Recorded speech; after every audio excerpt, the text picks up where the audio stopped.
es la arteria principal de nuestro cuerpo, ya que en ella se distribuye la sangre de la gran circulación. La aorta va a emerger de la parte superior del ventrículo izquierdo. Va a estar algo a la derecha y atrás de la tronco pulmonar. Su origen está marcado por las valvas semilunares.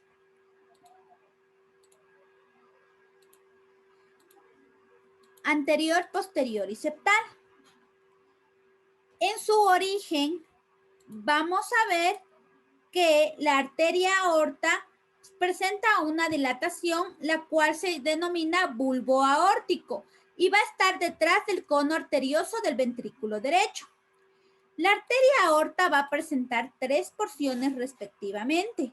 La primera porción va a comenzar en la parte superior de las valvas semilunares, las cuales van a dar origen a las arterias coronarias, derecha e izquierda respectivamente.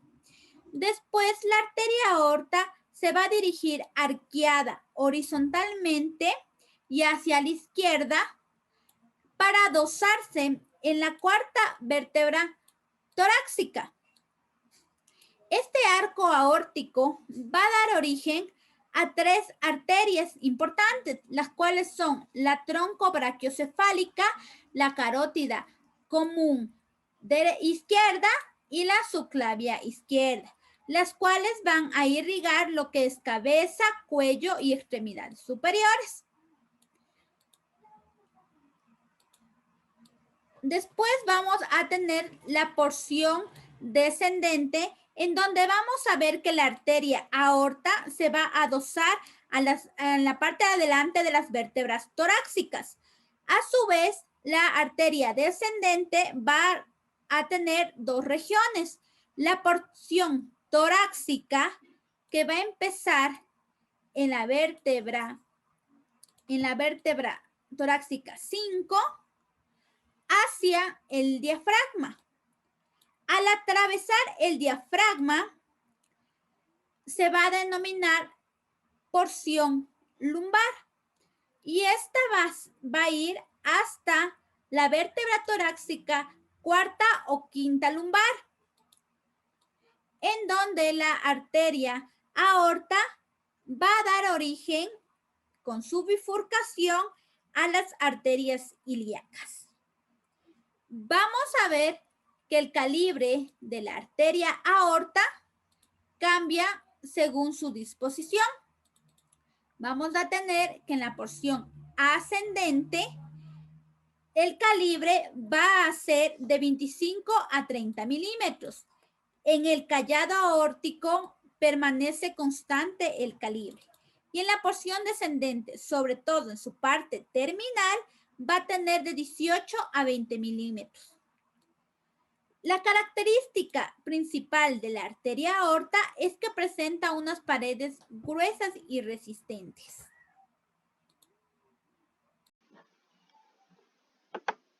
La arteria ilíaca común o primitiva corresponde a la bifurcación aórtica situada delante del cuerpo de la L4.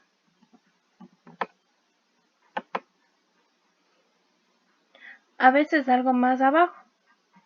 Las 2 arterias ilíacas comunes derecha e izquierda se separan formando un ángulo de 60 a 70 grados abiertos hacia abajo.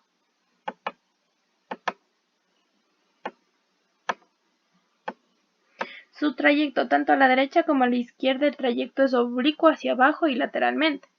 Su terminación. Se considera que la arteria ilíaca común termina a la altura de la cara articular del sacro, encima del estrecho superior de la pelvis, ligeramente medial a nivel de la interlínea sacroiliaca.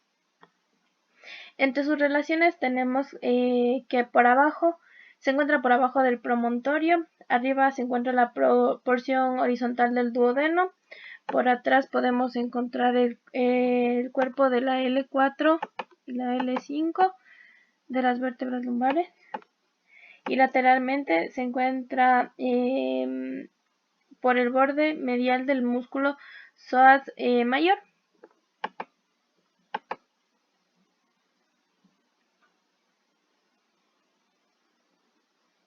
Entre los órganos satélites tenemos o encontramos lo que son las venas ilíacas comunes derecha e izquierda.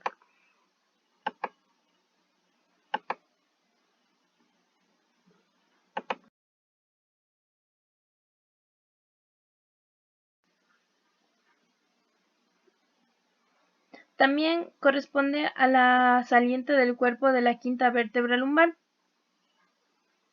Por adelante tenemos la arteria que es cruzada por el plexo hipogástrico.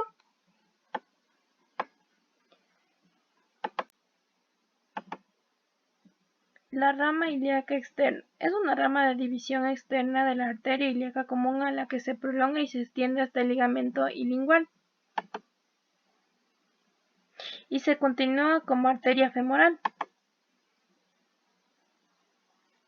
Nace en la arteria ilíaca común por bifurcación con la arteria ilíaca interna a nivel del borde inferior de la quinta vértebra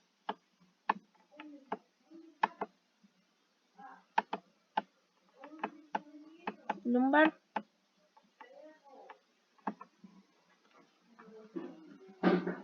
Termina al pasar profunda a la mitad del ligamento ilingual en sentido medial al arco ilióptico. Las relaciones. El esqueleto está representado de atrás hacia adelante por el ala del sacro, la línea arqueada del coxal y la parte más anterior y medial de la fosa ilíaca. También tenemos el músculo psoas mayor, que se halla cubierto por la fascia ilíaca. También tenemos el peritoneo que tapiza íntimamente a la arteria. Entre los órganos vecinos tenemos lo que es la vena ilíaca externa, que está ubicada a la izquierda detrás de la arteria y algo medial a esta. También tenemos los vasos linfáticos, como los vasos linfáticos ilíacos externos, que son estos. También tenemos que cerca de su origen encontramos la arteria ilíaca externa derecha. Cerca de su terminación encontramos lo que son los nervios genitofemorales, el vaso testicular, el conducto deferente en el hombre, los ligamentos redondos del útero y las venas circunflejas ilíacas profundas.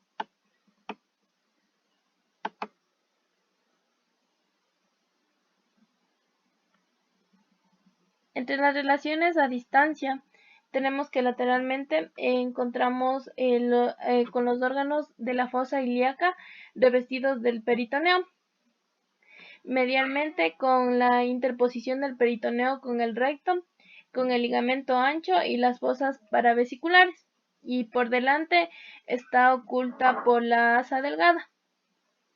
Entre sus ramas colaterales tenemos las arterias ilíacas externas,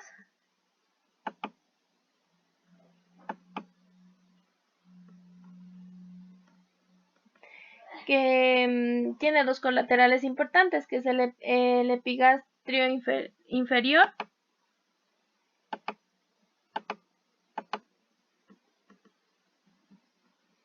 y las circunflexias ilíacas profundas.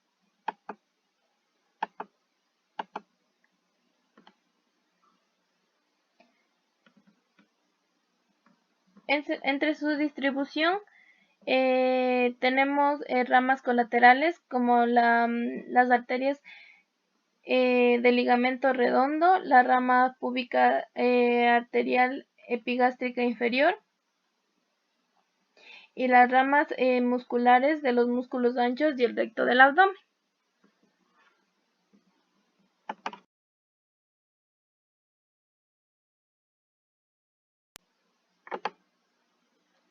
La arteria ilíaca interna. La arteria ilíaca interna es una arteria voluminosa que corresponde a la rama de la bifurcación media de la arteria ilíaca común. Su origen se sitúa en la terminación de la arteria ilíaca común, a nivel del borde inferior de la quinta vértebra lumbar. Sus relaciones lateralmente podemos encontrar lo que es la pared pelviana tapizada por el músculo iliopsoas hasta el estrecho superior de la pelvis, luego por el músculo obturador interno. Atrás la concavidad sacra y también el músculo piriforme. Medianamente encontramos el peritoneo pelviano que desciende de la fosa ilíaca. Entre los órganos satélites tenemos que lateralmente encontramos a lo que es la vena ilíaca interna. Por atrás encontramos un plano venoso importante que se interpone entre las arterias y el plexo sacro. Medianamente corresponde al plano superperitoneal donde se encuentra el uréter, que adhiere a la cara profunda del peritoneo. También podemos encontrar vasos linfáticos ilíacos internos. Entre las ramas de las arterias de la arteria ilíaca interna tenemos un tronco posterior que da origen a las arterias glúteas superiores,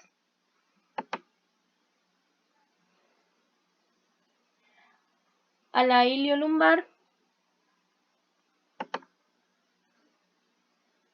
y a las arterias sacras laterales. Y el tronco anterior surge de las arterias glúteas inferiores.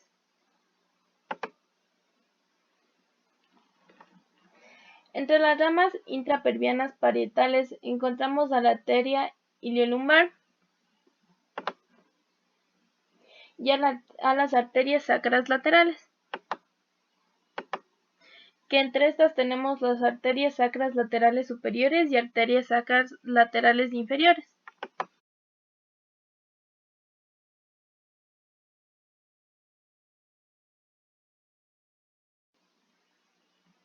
Entre las ramas intrapelvianas viscerales son las arterias umbilicales, la rectal mediana, la vesical inferior, la uterina y la vaginal, que es en la mujer.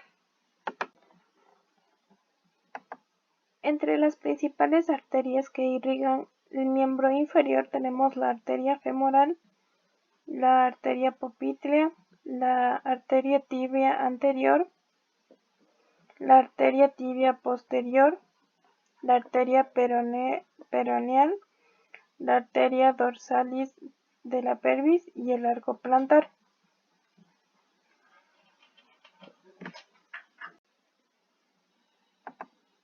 Dentro de la irrigación del miembro superior tenemos como sus principales arterias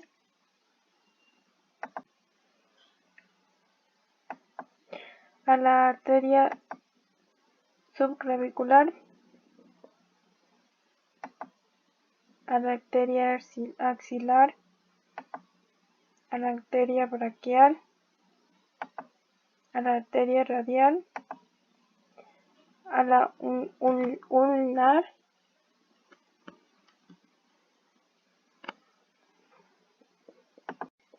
también podemos encontrar la arteria colateral ulnar.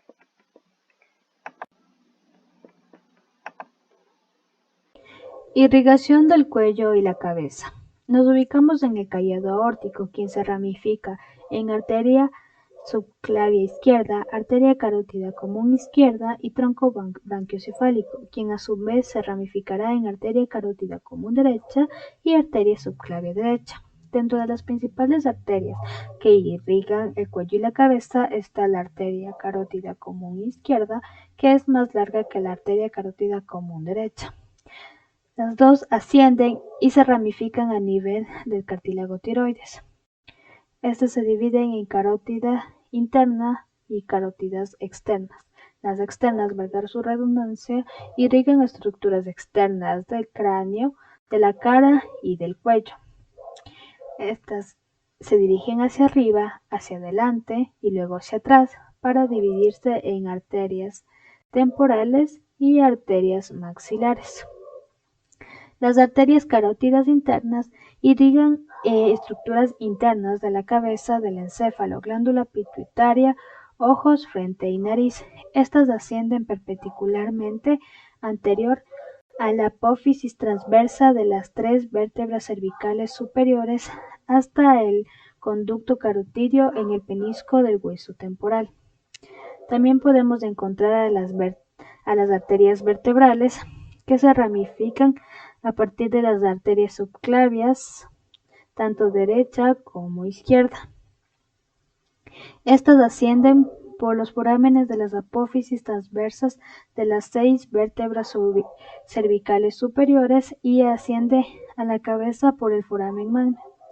Cada una de las vértebras cervicales se une con su puesto para formar la arteria basilar, quien a su vez se dividirá en arterias cerebrales posteriores, tanto derecha como izquierda, que se conectan con las arterias cerebrales medias y arterias comunicantes posteriores. Estas arterias forman el polígono de Wills, quien se encuentra ubicado en la base del encéfalo que rodea la glándula pituitaria y el esquisma óptico. Las ramas numerosas del polígono de Wills distribuyen sangre a través del encéfalo y proporcionan circulación colateral.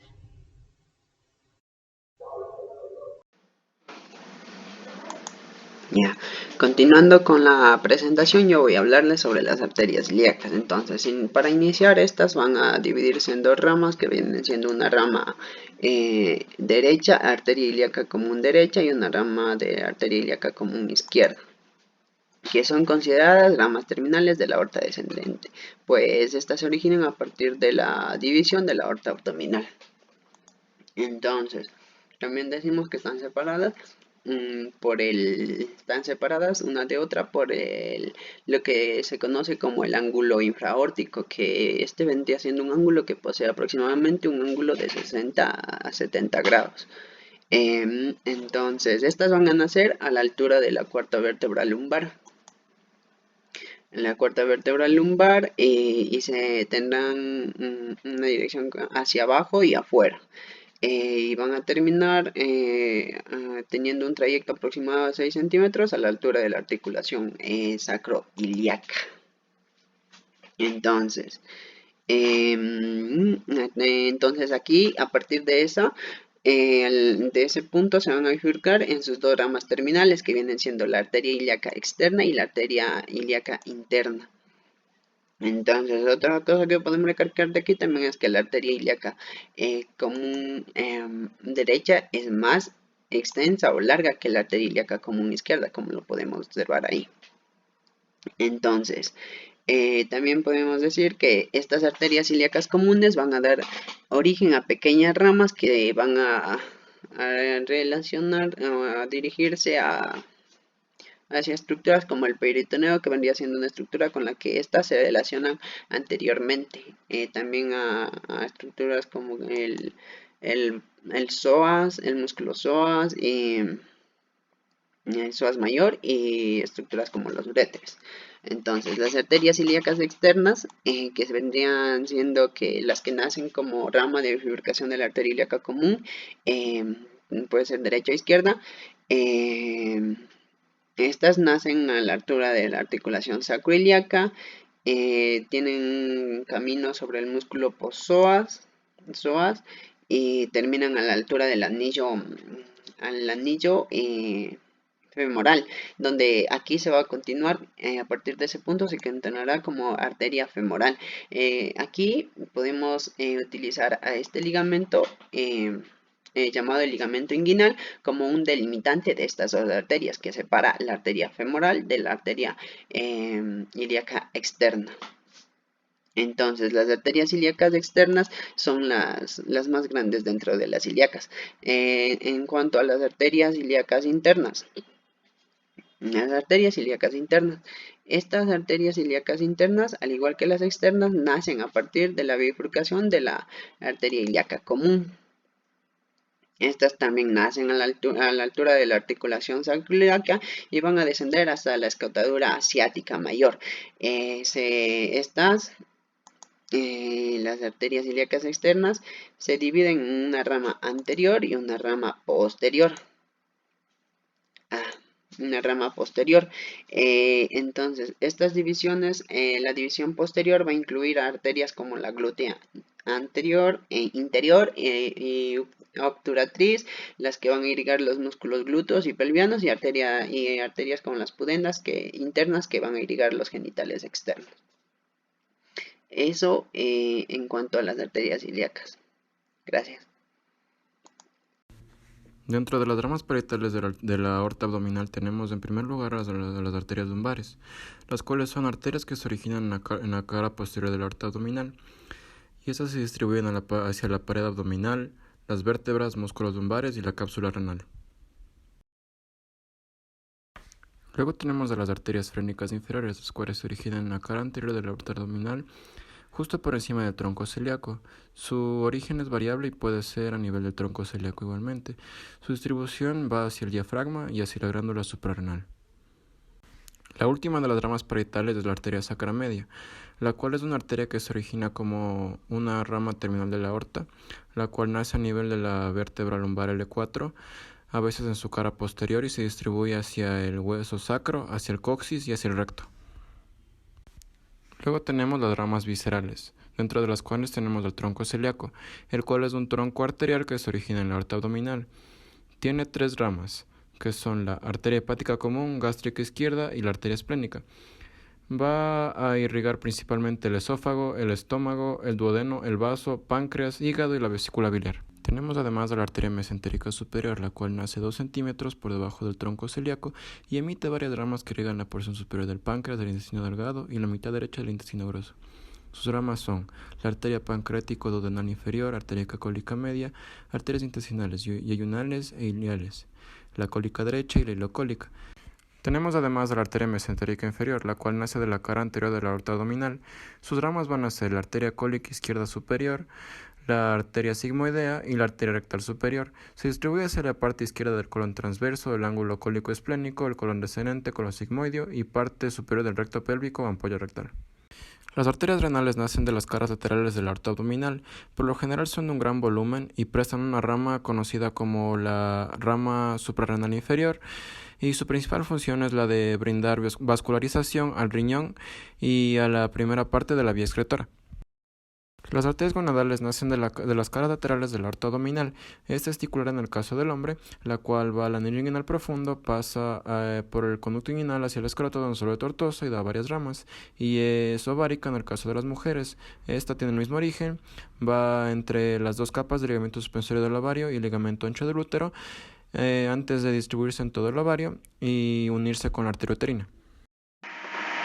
Identifique, diseque y describa la anastomosis que se establecen en el sistema arterial. Anastomosis arterial es la unión de 2 ramas arteriales que irrigan una misma región. Las anastomosis arteriales constituyen rutas alternas para que llegue sangre a un tejido u órgano. Existen 3 tipos de anastomosis, que es las homolaterales, contralaterales y con los territorios vecinos.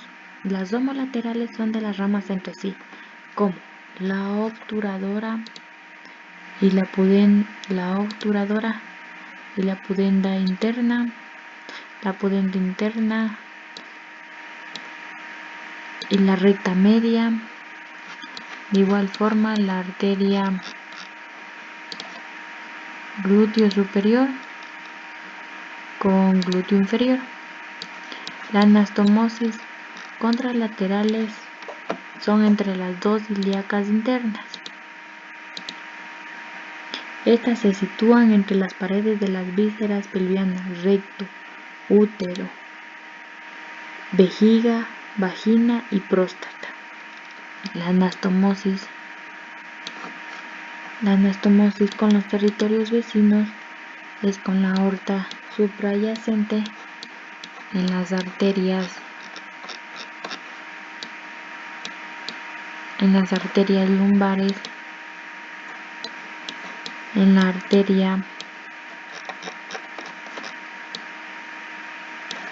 arteria rectal superior y en la sacra media.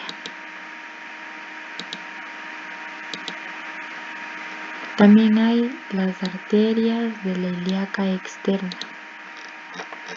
que son la arteria obturadora con la epigástrica, la arteria iliolumbar con la circunfleja de la ilíaca, de la arteria femoral. De igual manera se desprende una anastomosis, que es la arteria femoral con la femoral profunda, el círculo de las circunflejas de las ilíacas, igual de las femorales, la pudenda externa y la pudenda interna. Los pulsos arteriales. El pulso arterial es una onda de presión provocada por la expansión de las arterias, por defecto de la circulación sanguínea. El pulso arterial se debe sentir con los dos dedos, con el índice y el medio, no con las puntas, sino con los pulpejos de los dos dedos. Tampoco se debe sentir con el pulgar, debido a que este tiene un pulso propio. A continuación les voy a indicar los tipos de pulso de manera descendente. Tenemos el pulso temporal, que se siente en la arteria temporal, que está ubicado aquí. Tenemos el pulso carotidio, que se siente en la arteria carótida, y es aquí. Tenemos el pulso axilar, que se siente en la arteria axilar, que está aquí.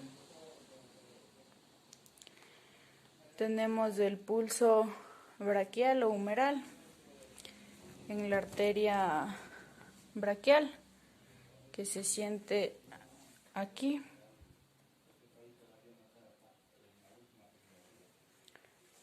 Tenemos el pulso radial en la arteria radial y se siente aquí. Tenemos el pulso cubital, que se siente aquí. Tenemos el pulso femoral o inguinal, que está en la arteria femoral, que es aquí. Tenemos el pulso popliteo, que está aquí en la arteria poplitea, que se siente aquí. Tenemos el pulso tibial posterior, que se siente en la arteria tibial posterior, que se ubica aquí. Y tenemos el pulso pedial en la arteria pedial, que es aquí.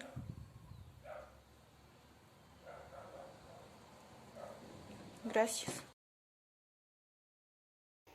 ¿Cuáles son las porciones de la aorta? Dentro de su trayecto se puede considerar que la aorta presenta tres porciones. La primera es la aorta ascendente, el segundo es el arco o callado aórtico, la tercera es la aorta descendente, que esta a su vez se va a dividir en aorta descendente torácica y aorta descendente abdominal.